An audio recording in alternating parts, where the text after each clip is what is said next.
All right. Are we starting over? No, we're not starting over, but we're back. So we're not exactly technical difficulty. Yeah, we've had some technical difficulties. So okay, so you were talking about basically color change. Yes, and so ideally you want red to green in alexandrite, but personally I think the teal to cranberry is the prettier colors. So I don't know, how much have you seen of the red to green? I've seen a couple. They were smaller. I held a really nice one in Wilmington, Delaware. Well, that may be true, but to me I don't know. You just like the colors better? I like the colors better of the teal to cranberry. Yeah. So, yeah. So what we're going to show you is... a little bit, this is similar. It's not quite the same color, but it is color change. So this is actually synthetic color change sapphire.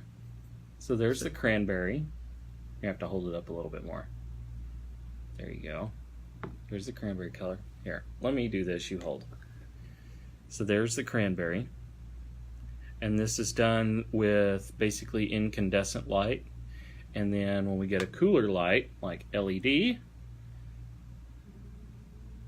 let's see here.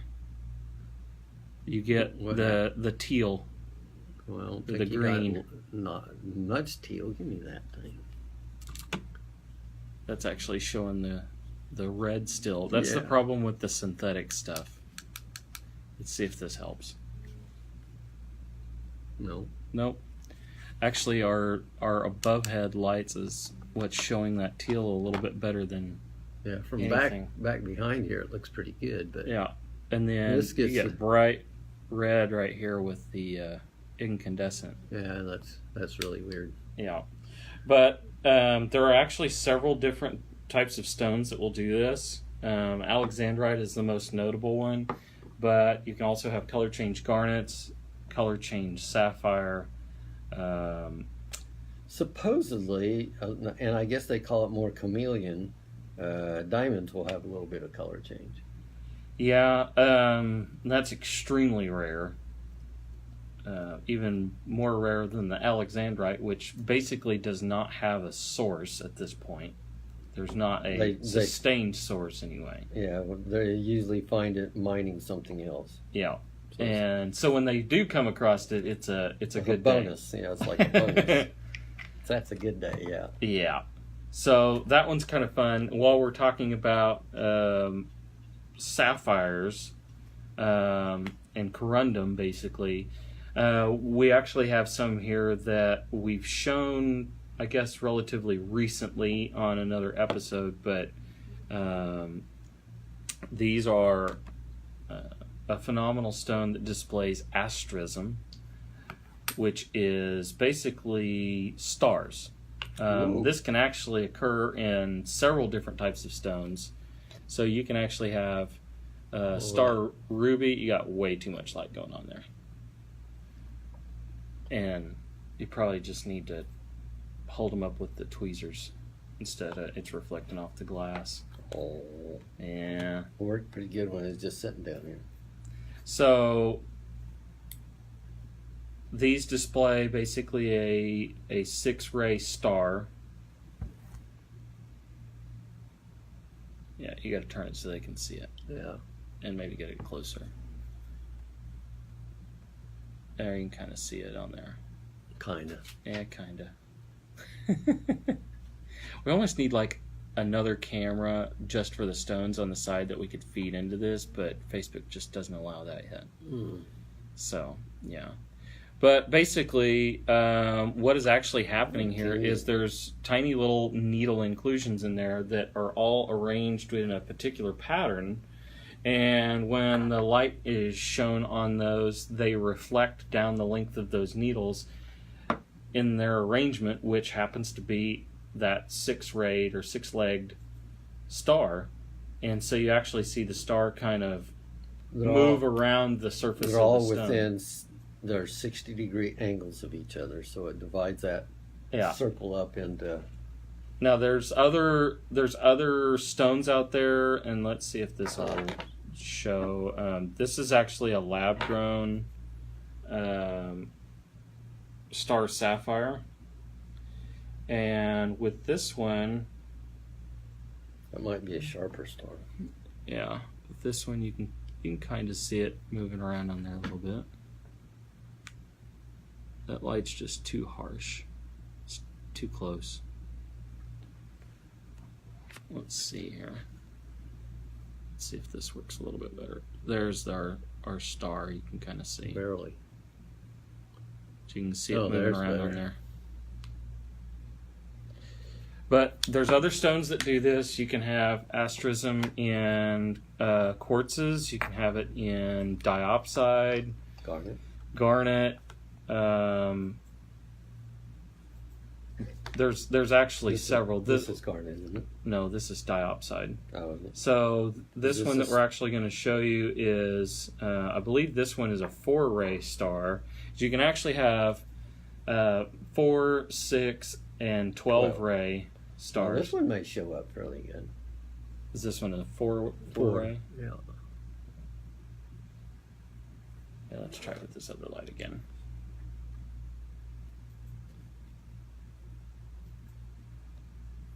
Here, we need to tilt it a little bit more forward. There you can kind of see the star on there. See if coming from down this direction it's better. I mean, you get a good shot of the tweezers. Here, I tell you what, you hold it up there. I want to go from this other side so we can actually see what we're doing. Well, that'd be different.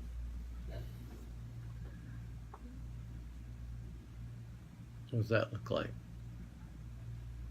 Tilts it up just a tiny bit. There we go. That may show up a little bit better. This is actually a 4-rayed star on diopside, which is a little bit more unusual. Diopside can also show what we're getting ready to do, which is cat's eye, which we've got another. So this would be like 2 cat's eyes. Yeah. So we're going to have one where it's basically just, we have one, they're only going, the crystals are only growing in one direction. Yes. Yeah, and these are done by little microscopic inclusions that are in there. Like, well, these are a little bigger than microscopic. Yeah, in this particular one they are. This is actually rutilated quartz that displays cat's eye. So as the stone moves or the light source moves, so does the cat's eye. You may have to get it just a little bit closer. Well, no, it looks pretty good on the screen. You can see that. Tiger's eye is a really good representation of that. Oh, we didn't even show any of that. Another one that's really, really nice and shows a nice crisp one is cat's eye chrysoberyl. Those are really incredible stones. It also has a milk and honey effect. Yeah. This one works pretty good on here. Oh, that's good. So just like any of these other stones that we've talked about and shown over the last, well, all of our episodes, I guess, you can come in and check these out. We've got several of these phenomenal stones and displaying different phenomenon that you can look at and we can go over. I guess we haven't done those yet, have we? Yeah, but they're not going to show up very well. Yeah, so it'll be a mystery one. there's a couple of them that we haven't shown. Oh, we didn't do the moonstone either. So we have one that has what's called agilurescence, and this is shown in moonstone. Let's see if this may show through the baggie. Well, we could put it in this. Actually, I think it's gonna work through this anyway. Plastic. Yeah, maybe. We shall see. So on this, yeah, it may not work. Oh, it's gonna have to be reflected light. Let's do this one. No, still didn't. Yeah, you're not seeing it really well. But with moonstone, it's basically got kind of a almost like a clear jelly look to it, and then it has like a blue almost like a blue cloud or mist. Almost looks like a moonbeam stuck in there. Yeah, that kind of floats across the surface of the stone. It's really, really cool. And then another phenomenon we hadn't covered yet that we were going to try and show you, but it may not show up real well, is primarily found in sunstone, but there's also some quartzes and stuff that display this. They actually call it something different in sunstone. They call it Schiller. Yeah, they call it a Schiller effect, but still like adventurescence. Yeah, it's basically what we call adventurescence. And so this is actually kind of a glitter or shimmer effect. It's got little copper platelets. Well, you can kind of see it a little bit. You get a little bit in there. But it has almost like if you've ever been to like the beach or even at lakes sometimes, you get a little bit of that mica and stuff that's in the sand whenever the water's running through there, and you get kind of this little sparkle glimmer effect. Like you found gold. Yeah, it's almost like somebody threw. It's like somebody threw glitter in the water, and it kind of shines through there. It's doing the same thing in these stones, which is there's really little platelets in there that are reflecting, and I think what's in this is basically little copper. Yeah, copper platelets. In aventurine quartz, it's actually chrome platelets. Oh, really? I don't know that I ever knew that either. Yeah. And so, the Oregon material of sunstone is probably the most widely known. And there's probably some in China, though, isn't there? Yeah. But the Oregon material has the best display of it. Turn that just a little bit. There you go. But you can get a really cool adventurescence on these, and they look really, really nice out in sunlight. Yeah, there's some unusual stones because sunstone can have varied colors. It's not just the... Yeah, they can actually have greens, oranges, yellows, reds. I've even seen like a shade of blue in some of them. That's really unusual. And actually, I've seen that in one stone. They actually went from a blue-green to orange, or orangey red in the middle. And what's really kind of amazing, like we showed you moonstone and sunstone are both feldspars.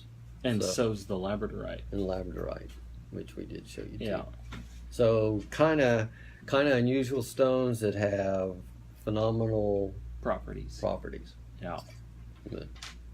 So, again, any of these stones that you found interesting, you can come in and check them out. We'd be glad to show them to you and talk about them and what makes them phenomenal. And there are other ones out there we just didn't have examples of. The aventurine quartz we didn't have. And then we have some of the agates and stuff that are a little bit more unusual. But we've got several of them here that you can check out, and we'd be glad to show them to you. We'd be glad to sell them to you. Well, and some of those other ones that we don't have, we can get. So. Yeah. So if you guys have any questions or anything about phenomenal stones or any gems for that matter, feel free to shoot us a message here on the Susann's Facebook page, or you can comment on our video. If there's something that you'd like us to discuss in a episode that's coming up, let us know. We're always looking for ideas. Normally on Tuesday morning. Yeah, normally right before we start. So anyway, we thank you guys for joining us. You can always visit us here on Facebook. You can find us online at susanns-jewelers.com, or you can stop in store 4226 South Alameda at the corner of Everhart and Alameda here in Corpus Christi, and you can call us at 361-991-7565. So we thank you guys for joining us this week, and we hope you have a great week. Thank you. Bye.